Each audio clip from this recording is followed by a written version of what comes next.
Sagraha Lakungiwo. Dikisahkan pada bagian akhir Adiparwa diriwayatkan peristiwa pembakaran hutan Kandawa serta pertemuan Arjuna dengan arsitek bernama Mayasura. Kisah tersebut diawali dengan acara persiapan Pandawa yang akan menggelar sebuah yajna dengan menyiapkan hewan sebagai persembahan. Di suatu hari Pandawa mendapati hewan-hewan yang mereka persiapkan untuk persembahan menghilang satu persatu. Dicarilah sebabnya menghilang hewan-hewan tersebut. Ternyata penyebab menghilangnya hewan tersebut karena dicuri oleh Tarsaka yang dibawa ke hutan Kandawa. Mengetahui hal tersebut, Arjuna dan Krishna melakukan perjalanan ke hutan Kandawa untuk mengambil kembali hewan-hewan tersebut. Di perjalanan, Arjuna dan Krishna bertemu dengan Dewa Agni. Dewa Agni juga meminta bantuan untuk membinasakan hutan Kandawa. Karena Dewa Agni selalu gagal membakar hutan Kandawa karena Dewa Indra selalu menurunkan hujan lebat untuk memadamkan apinya. Arjuna dan Krishna menerima permintaan Dewa Agni dan bergegas menuju hutan Kandawa. Setibanya di hutan Kandawa, Arjuna bertarung melawan Tarsaka dan mendesak agar mengembalikan hewan-hewan yang dicurinya. Tarsaka tetap melawan tanpa menghiraukan Arjuna, sehingga Arjuna membakar hutan Kandawa dengan panahnya. Tarsaka terdesak ketika hutan Kandawa terbakar hebat oleh panah Arjuna.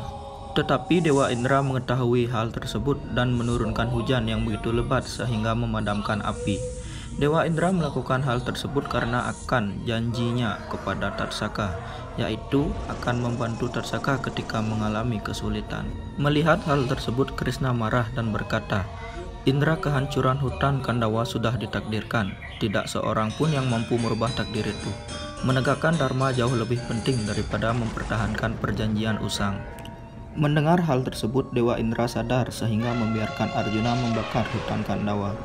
Tarsaka pun mengembalikan hewan-hewan yang ia curi dan meninggalkan hutan Kandawa.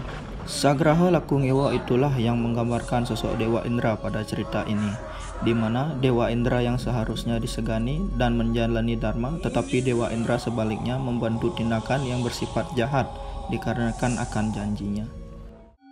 Sang Buta Kala Raja. Taksu merupakan bahasa baku dalam bahasa Bali yang diartikan sebagai daya magis yang menjadikan keberhasilan dalam segala aspek kerja. Misalnya seniman, pergina, balian, dalang, dan profesi lainnya. Mereka dianggap berhasil karena mataksu, sehingga kata taksu tersebut bersifat universal dan merupakan kekuatan profesi masing-masing umat. Setiap manusia memiliki professionality atau wiguna sesuai dengan konsep catur warna dalam ajaran agama Hindu. Dengan adanya profesi atau guna, memerlukan sekali anugerah Sang Hyang Widewasa melalui manifestasinya sebagai Sangkala Buta Raja. Beliaulah sebagai sedahan taksu dengan Dewa Taksu Sang Hyang Aji Saraswati, dengan juga restu dan anugerah dari para Ista Dewata. Taksu itu sesungguhnya adalah kekuatan magis dari Sang Hyang Widi, di mana kekuatan tersebut merupakan kekuatan gravitasi atau gaya tarik. Dengan kekuatan tersebut menyatu dengan kekuatan manusia serta membangkitkan kekuatan manusia sehingga memiliki karisma, kekuatan yang menarik kemampuan spiritual dengan profesinya. Dengan demikian, pemujaan terhadap Sangkala Buta Raja, Sang Taksu, sangat diperlukan dan diterapkan bagi mereka yang memiliki profesi apapun dalam agama Hindu.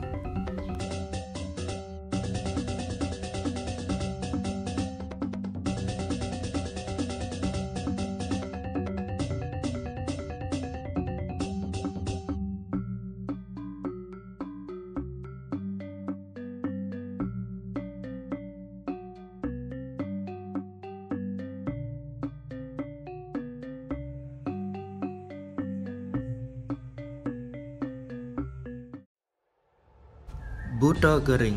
Diceritakan bahwa kehidupan manusia tak lepas dari gangguan buta kala yang ingin menguji kesetiaan manusia pada ajaran Dharma. Buta kala merupakan energi bersifat negatif yang menimbulkan gangguan dan bencana serta wabah penyakit dalam kurun waktu yang berkepanjangan, sehingga menyebabkan ketidakstabilan antara buana agung dan buana alit yang dapat mengganggu kehidupan manusia dan alam semesta. Dalam agama Hindu, gangguan buta kala dapat ditolak dengan upacara buta yajna dan tradisi sakral tertentu. Tarian Sanghyang merupakan tarian kerauhan karena memasuki roh bidadari kayangan, kuda dewata, dan binatang lainnya yang memiliki kekuatan gaib.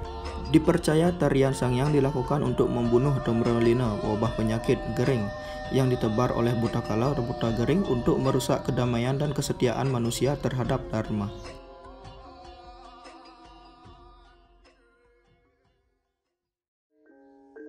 Bawi Serenggi, seorang Gandarwa penghuni surga yang bertugas menjaga gerbang surga Indraloka.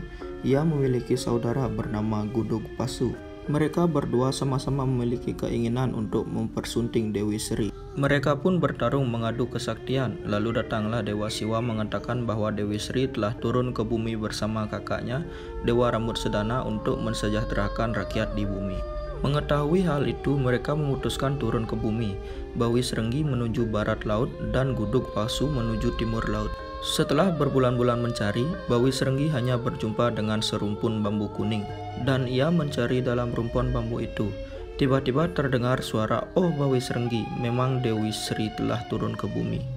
Begitu kedengaran suara itu, Bawi Serenggi segera menuju ke tempat yang ditunjukkan oleh suara tadi. Sampailah ia di sawah di kerajaan Medang Kemulan dan mengetahui Dewi Sri ada di sana. Ia menghancurkan sawah itu demi menemukan Dewi Sri.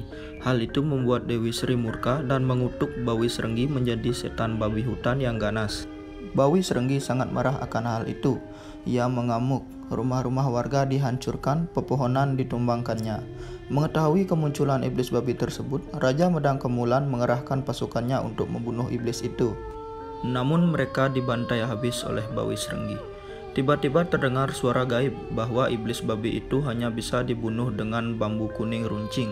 Sang Raja Medang Kemulan pun membuat bambu runcing dan segera menyerang iblis babi itu bertubi-tubi, membuat tubuh si iblis terluka parah. Ketika sekarat, Bawi Serenggi berkata, "Hai Raja, kini kau telah berhasil membunuhku, namun aku belum berhasil mempersunting Dewi Sri. Selama itu pula aku akan terus mencari Dewi Sri." Setelah itu, Bawi Serenggi pun tewas. Darahnya berubah menjadi candang api, nafasnya berubah menjadi candang kubal, kukunya berubah menjadi candang getep, ekornya menjadi candang kibul. Semua itu merupakan hama bagi tumbuhan padi. Detya Kala Gajah Waktra. Tersebutlah Sang Sutasoma, putra dari Raja Uri Mahaketu di kerajaan Astina. Sang Sutasoma diperintahkan oleh sang raja menuju hutan untuk mengalahkan para raksasa Ratna Kauda yang ingin menghancurkan kerajaan Astina. Dalam perjalanan menuju hutan, Sang Sutasoma banyak melihat mayat-mayat berkelimpangan yang telah dimangsa oleh binatang buas. Di sebuah kuburan yang berada di hutan, Sang Sutasoma melakukan persembahyangan kepada Dewi Durga dan meminta penganugerahan. Dewi Durga memberikan anugerah berupa mantra Mahahadaya agar Sutasoma mampu menjinakkan semua keinginan yang mendatangkan bencana. Keesokan harinya beliau melanjutkan perjalanan menuju Gunung Mahameru. Dalam perjalanan beliau dihadang oleh raksasa besar berkepala gajah dan bertaring panjang yang ingin membunuhnya. Raksasa itu bernama Detya Kala Gajah Waktra. Namun berkat mantra Mahahadaya dan senjata Bajra yang dikeluarkan, Sang Sutasoma mampu menjinakkan Gajah Waktra. Setelah diberikan petuah oleh Sang Sutasoma, akhirnya Gajah Waktra kembali ke hutan. Kemudian Sang Sutasoma menjumpai seekor macan betina yang akan memangsa anaknya. Karena sang macan tak kuasa menahan rasa lapar. Karena perasaan kasih sayang, Sang Sutasoma melihat anak macan yang meronta-ronta memohon pertolongan, maka Sang Sutasoma merelakan dirinya menjadi pengganti makanan untuk macan betina itu. Setelah sang macan memakan Sang Sutasoma, darahnya mengalir di tenggorokan sang macan. Tiba-tiba sang macan menangis dan memohon ampun serta berharap mayat Sang Sutasoma bisa hidup lagi. Karena sang macan sadar betapa mulianya hati Sang Sutasoma sehingga merelakan tubuhnya untuk dimangsa. Serta sang macan berterima kasih karena telah menyelamatkan nyawa anaknya. Karena para dewa masih mengharapkan Sang Sutasoma hidup untuk bisa melaksanakan swadharmanya di dunia ini, maka atas kuasa Tuhan hiduplah kembali Sang Sutasoma seperti sedia kala. Demikian kisah ini diceritakan dari lontar Itihasa Sutasoma dalam bentuk seni miniatur ogoh-ogoh, sebagai pembelajaran dalam kehidupan tentang cinta kasih kepada alam dan semua makhluk hidup di dunia ini.